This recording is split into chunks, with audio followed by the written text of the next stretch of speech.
Namaste to everyone.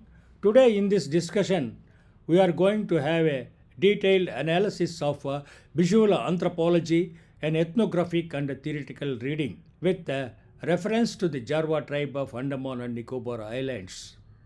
Visual anthropology is an important subject for the students of anthropology. Today's many of the universities and colleges not teaching or practicing visual anthropology in their curriculum. Visual anthropology is one of my dissertation for my post-graduation in Sri Venkateswara University. After completion of my PhD from Mysore University, I had taken up a research project with the financial support of DAD from German government to prepare ethnographic documentary films on the 75 primitive tribes. I have documented 75 primitive tribes films submitted to almost all the organizations which are connected to the tribal affairs. It took almost 28 years of my service from 1993 to 1928. That is almost my younger age I have spent for this devotional work to complete the 75 primitive tribes of India ethnographic research. It is the background why I preferred visual anthropology. You can have my videos of 75 primitive tribes from my YouTube channel at the rate Explore with NAIDU. You will be getting almost all my 75 primitive tribal documentation which were prepared by me. Personally, I had been to the field in almost all the tribal areas all over India, filmed, edited and hosted in the YouTube and also submitted to the government. It is one of the biggest contribution which I have made in my lifetime, which satisfies me that my contribution is a great. I don't think any anthropologist has done this type of sacred work for the welfare of the tribal people. With this background, now I wanted to come into the motivate the students of anthropology, the visual anthropology, how it acts as a ethnographic film and also a theoretical reading. I am bringing it to you. Photographs of indigenous people often carry an ambient position in anthropology. They are simultaneously documents of cultural presence and constructions shaped by the photograph's gaze. A single image of Jarawa people of the Andaman Islands, such as the one under analysis, opens multiple interpretive doors. It is a window to other lived world, a record of body presence, attire and gesture, and also layered text produced within power relations between observer and observed. In this discussion, I have made an attempt to offer a visual anthropological interpretation of the Jarawa photographs through two principal frameworks from Roland Barthes' distinction between studium and punctum, that is from Camera Lucida and Clifford Geertz' concept of think description. Supplementary theoretical insights from John Collier's ideas on photographic field methods and semiotic perspectives on images will also be incorporated. Together, this provides a multi-dimensional ethnographic reading of the photograph, situating it at the intersection of visual culture, anthropology, and post-colonial critique. Cut here. First, let us look into the Roland Barthes, that is studium and punctum. Barthes 1980 in Camera Lucida distinguishes two levels of photographic meaning. Studium, the general cultural, historical or ethnographic reading of the photo. It is the coded field where the viewer understands the image according to shared social knowledge. Punctum, the detail that pierces the viewer, a subject accidental element that escapes cultural coding and provokes personal effect. Studium in the Jarawa photograph. From an anthropological perspective, the studium of the Jarawa photo lies in its documentation of ethnic identity, material culture, and posture. One can read it as a visual text illustrating these points. Ethnographic attire and body ornamentation, minimal clothing, natural accessories such as plant fibers and beads, which speaks to their self-sufficient forest-based lifestyle. Spatial setting, background vegetation or settlement, makers locating them within the Andaman ecological context. Gesture language and stance, bodily composure, group positioning, expression, of all which anthropologists read as a culturally specific codes of social hierarchy or resistance. Historical context, the Jarawa is one of the last remaining hunter gathering groups resisting integration are always photographed in conditions that betray the colonial and anthropological gaze. Thus, studium is the objective layer of information. It allows an ethnographer to extract cultural data about the Jarawa's life ways. It is what a colonial offer, anthropologist or policy maker might have noted as evidence of indignity. Punctum in the Jarawa photograph. Yet, what pierces the viewers is not cultural code but the irreducible human presence. In this image, possible puncta include the directiveness of gaze. If a Jarawa individual is looking at the camera, it destabilizes the ethnographer's authority. Their gaze is not passive but confrontational, reversing the act of observation. The stance of the body, a gesture of defiance, shyness, or openness that cuts across cultural codes and enters the viewer's affective memory. A minor detail, perhaps the way a hand is placed or a scare or an ornament, which is not explained by ethnography but which lingers in the viewer's consciousness. The punctum transforms the photo from mere documentation to ethical encounter. It is what makes us ask not just what do the Jarawa do, but who are they and what responsibility do we carry toward them. Now let us look into the Clifford Geertz, who is a think descriptions on visual anthropology. Clifford Geertz, 1973, argued that anthropology must move from thin description, that is, a mere cataloging of acts, to think description, interpreting acts within the webs of meaning. A wink, for instance, cannot be reduced to muscular contraction of an eyelid. It must be interpreted as a gesture, a joke, or an ironic signal depending on the context. Thin description of the Jarawa photograph. A thin description of the photograph would simply catalogue the family of Jarawa, male and female, with the child standing near the forest edge, minimally dressed with simple ornaments made with the natural resources, that is, with tender leaves, posing for the camera. This is akin to colonial ethnographic catalogue. Thick description of the Jarawa photograph. A thick description, however, asks what cultural meaning or encoded their stance, gesture, and gauges. Clothing and ornamentation.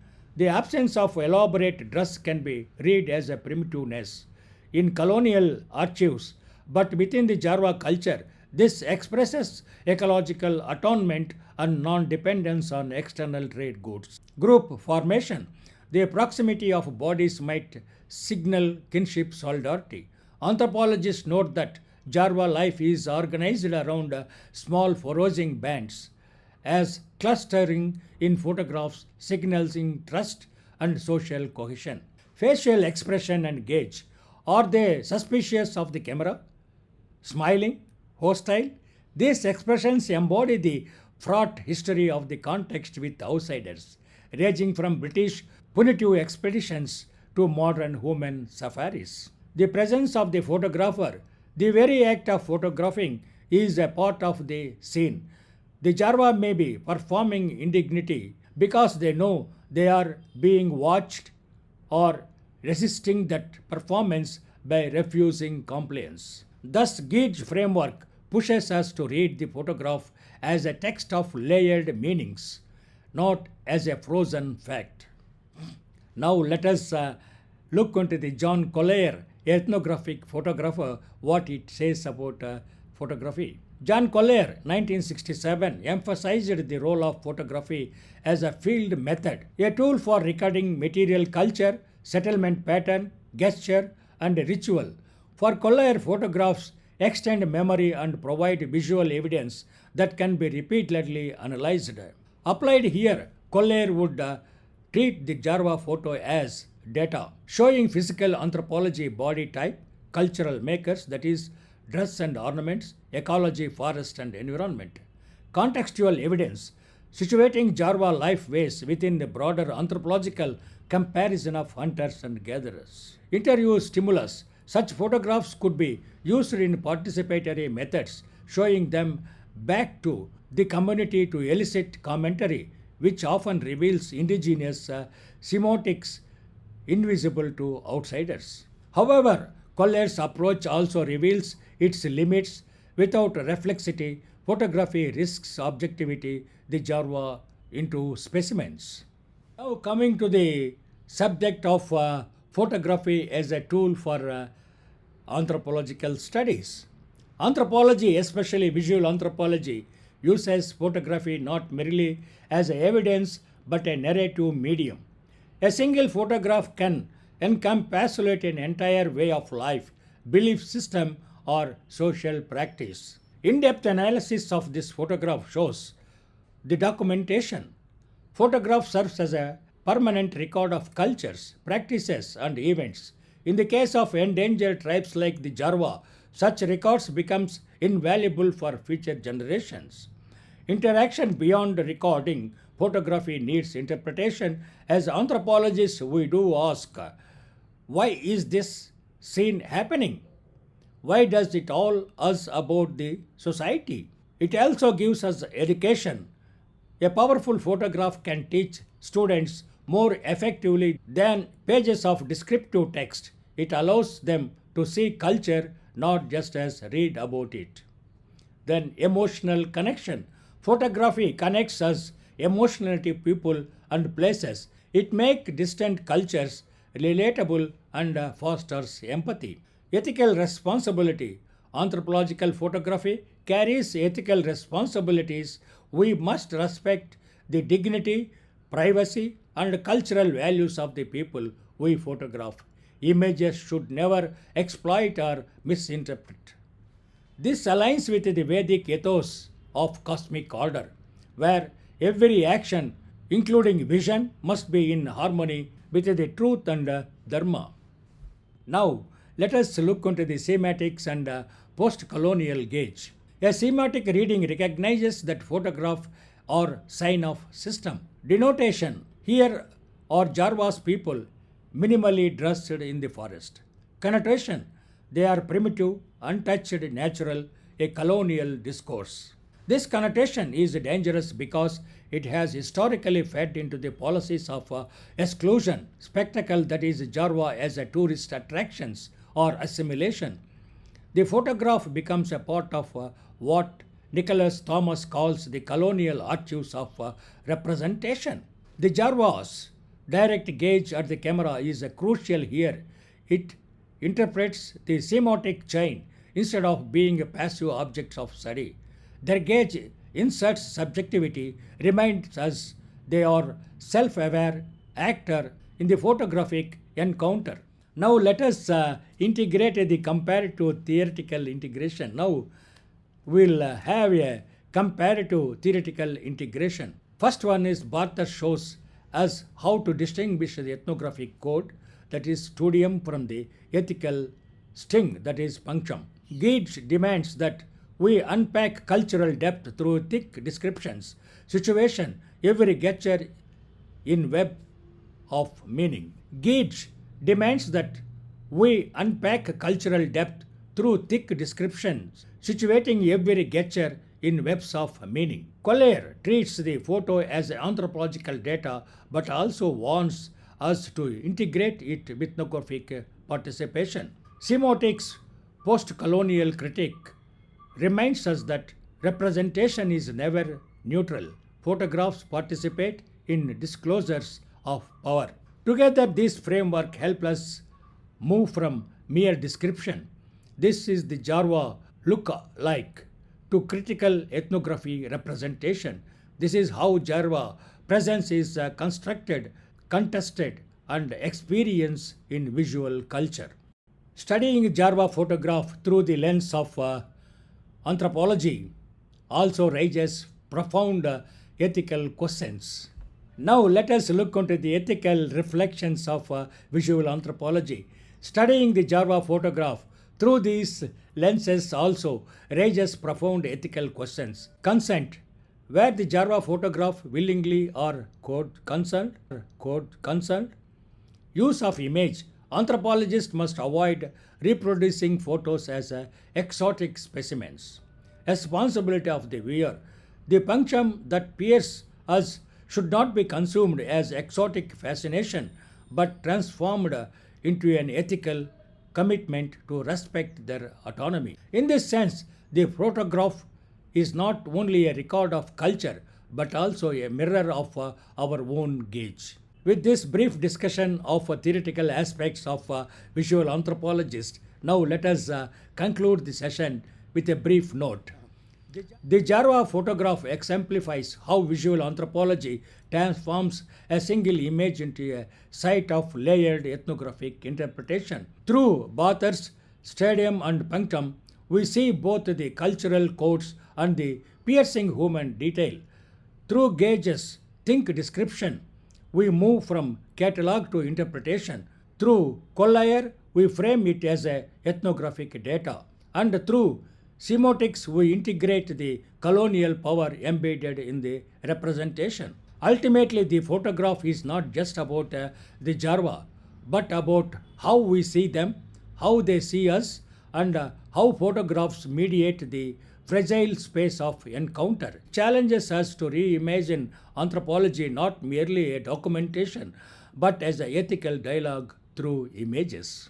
I hope you have enjoyed this piece of lecture on visual anthropology and theoretical concepts. I request you, please forward this link to the students, colleagues, and friends to know about more about anthropology. And I have given a detailed bibliography at the end of this.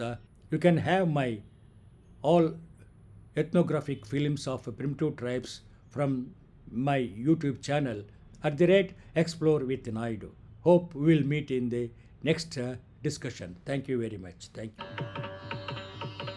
చలగి వసుధ కొలి చిన్నన్ని పాదము చలగి వసుధ కొలి చిన్నన్ని పాదము బలితలమో బిన పాదము చలగి వసుధ కొలి చిన్నన్ని పాదము బలితలమో బిన పాదము తలక గగగలము తల్లిన పాదము తలక గగగలము తల్లిన పాదము బలవి పుకాచిన పాదము బలవి పుకాచిన పాదము బ్రహ్మ కడిగిన పాదము కామిని పాపము కడిగిన పాదము కామిని